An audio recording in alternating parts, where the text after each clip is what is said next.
Hi all, welcome to happy hours. ഇന്ന് special ഒക്കേഷനിലൊക്കെ ഉണ്ടാക്കാൻ പറ്റിയുള്ള ഒരു അടിപൊളി അടപ്രഥമൻ്റെ റെസിപ്പിയാണ് നിങ്ങളുമായിട്ട് ഷെയർ ചെയ്യുന്നത്. അപ്പോൾ എങ്ങനെയാണെന്ന് നോക്കാം.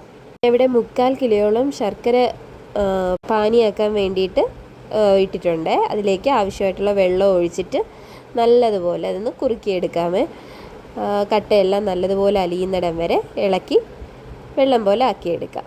നമുക്ക് അട വേവിക്കാം. അതിനായിട്ടൊരു പാത്രത്തിലേക്ക് ഞാനിവിടെ 1 കവർ അടയാണ് എടുത്തിട്ടുള്ളത്. 1 കവർ എന്ന് പറയുമ്പോൾ 200 ഗ്രാം വരും. അതിലേക്ക് വേവാൻ ആവശ്യമായിട്ടുള്ള കുറച്ച് വെള്ളം ഒഴിച്ചു കൊടുക്കുന്നുണ്ട്. പിന്നെ അതിലേക്ക് ഞാൻ തേങ്ങാപ്പാലാണ് ആഡ് ചെയ്യുന്നത്. പിന്നെ ചവ്വരി ആഡ് ചെയ്ത് കൊടുക്കുന്നുണ്ട്. വെള്ളത്തിലിട്ടൊന്ന് കുതിർത്ത ചവ്വരിയാണ് ചേർത്ത് കൊടുത്തത്. പിന്നെ അതിലേക്ക് ബാക്കി തേങ്ങാപ്പാലും കൂടെ ഒഴിച്ച് നല്ലതുപോലെ അട അതിൽ വേവിച്ച് നമുക്ക് എടുക്കാം.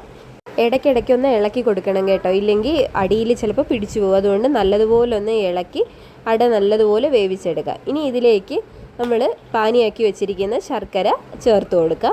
എന്നിട്ട് നല്ലതുപോലെ ഒന്ന് ഇളക്കി യോജിപ്പിച്ച് കൊടുക്കണേ.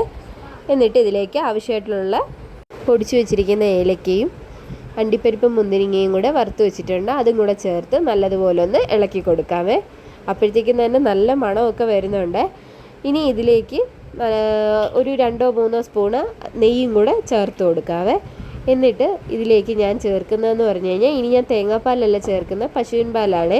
അതൊന്ന് നല്ലതുപോലെ തിളപ്പിച്ചിട്ട് അരിച്ച് ഇതിലേക്ക് ഒഴിച്ച് നമുക്ക് ആവശ്യം എത്രത്തോളമാണ് വേണ്ടതെന്ന് വെച്ചാൽ അതുപോലെ ഒഴിച്ച് നല്ലതുപോലെ ഒന്ന് കുറുക്കി എടുക്കാം.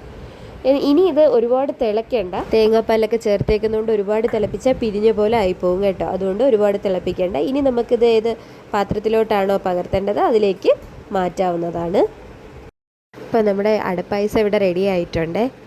ഇനി പ്രഥമൻ ഉണ്ടാക്കാൻ വളരെ എളുപ്പമാണ്.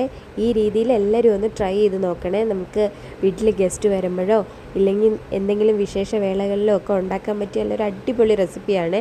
ഇതേപോലെ ഒന്ന് ട്രൈ ചെയ്ത് നോക്കണം കേട്ടോ.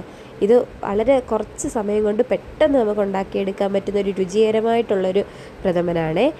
അപ്പം എല്ലാവരും ഉണ്ടാക്കി നോക്കിയിട്ട് ഫീഡ്ബാക്ക്സ് കമൻസിലൂടെ അറിയിക്കണേ. വീഡിയോ ഇഷ്ടമായി കഴിഞ്ഞാൽ വീഡിയോ കണ്ടുകൊണ്ടിരിക്കുമ്പോൾ തന്നെ ലൈക്ക് ചെയ്തേക്കണം കേട്ടോ. പിന്നെ ഇതുവരെയായിട്ട് സബ്സ്ക്രൈബ് ചെയ്യാത്തവർ സബ്സ്ക്രൈബ് ചെയ്യണം കേട്ടോ.